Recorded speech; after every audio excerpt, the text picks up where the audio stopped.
அன்பு நேயர்களே, சந்திர கிரகணம் வரக்கூடிய மார்ச் மாதம் 3ஆம் தேதி ஏற்படுகிறது. இந்த சந்திர கிரகணத்திற்கு மிகுந்த முக்கியத்துவம் கொடுக்கிறார்கள் நம்முடைய முன்னோர்கள். கிரகணம் ஏற்பட்ட பிறகு அரசியலில் பெரிய மாற்றம் வரப்போகிறது. தமிழக அரசியலே நம்ம பார்க்க போகிறோம். தனி மனித வாழ்க்கையிலும் பல மாற்றங்கள் ஏற்படும். இயற்கை சீற்றங்கள் இதற்கு பின்னால் கடுமையாக இருக்கும் என்றெல்லாம் நம்பப்படுகிறது.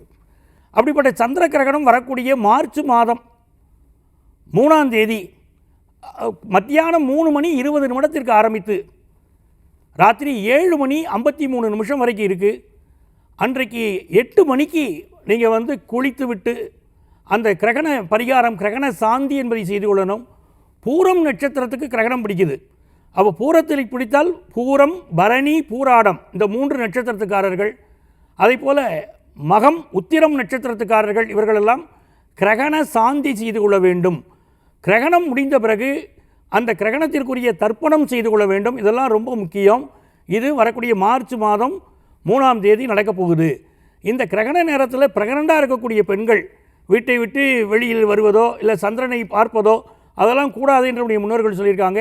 கிரகண ரேகைகள் படாமல் பாதுகாப்பாக இருந்துக்கோங்க என்று நம்முடைய நம்பிக்கை இருக்கிறது. அதை ஃபாலோ பண்ணிக்கிறது ரொம்ப நல்லது. கிரகண நேரத்துக்கு முன்னால் 6 மணி நேரத்துக்கு முன்னாடியே சாப்பிட்றணும். மதியானம் 3:20 கிரகணம் ஆரம்பிக்குது.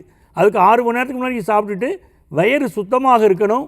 அப்படி நீங்கள் அந்த கிரகண நேரத்தில் உங்கள் வீட்டில் இருக்கக்கூடிய உணவுப் பொருட்கள் கெட்டுப்போகாமல் இருக்கிறதுக்கு அந்த உணவுப் பொருட்கள் இருக்கக்கூடிய பாத்திரங்களின் மீது தர்ப்பை புல்னு கிடைக்கும் பாருங்கள், அந்த தர்ப்பையை போட்டு வைக்கணும்.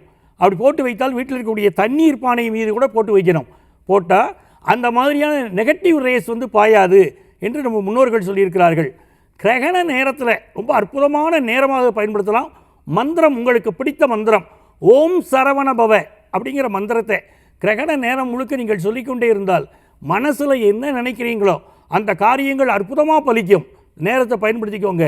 உங்கள் வீட்டில் வேலை பிரச்சனையோ இல்லை திருமண தடையோ எது இருந்தாலும் விலக, நன்மைகள் பெருக கிரகண நேரத்தை பயன்படுத்துங்க. ஓம் சரவணபவ மந்திரத்தை சொல்லிக்கிட்டே இருங்க, நல்ல பலன்கள் ஏற்படும்.